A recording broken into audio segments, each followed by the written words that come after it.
आज सकाळी सकाळी विराजच्या दिवसाची सुरुवात झाली ते म्हणजे आजीने घरी बनवलेली मँगो आईस्क्रीम खाऊन. त्यानंतर आपल्या घराजवळच एक फार्म हाऊस आहे, आम्ही तिथे आलो आणि तिथे स्विमिंग पूलमध्ये विराज त्याच्या मामा आणि कबीर दादासोबत भरपूर असं पाण्यात खेळायला खूप मस्ती केली.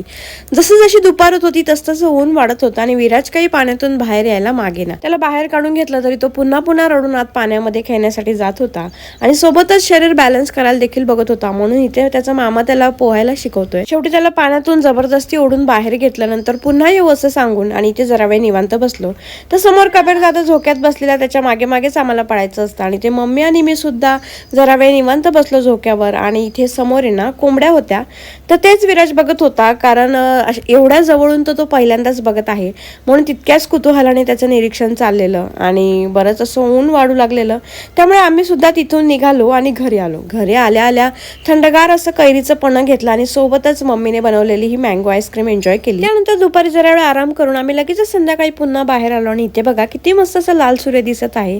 तर आपण बाजारात आलोय कारण मम्मीला थोडंफार सामान घ्यायचं होतं आणि इथे बाजारात आलो की सगळी कामं आवरल्यानंतर आम्ही एका ठरलेल्या ठिकाणी शेवपुरी खातो. ती खाऊन घरी आलो आणि इथे मम्मीने घरी बनवलेल्या सांडग्यांची मस्त अशी भाजी केलेली. चलो बाय.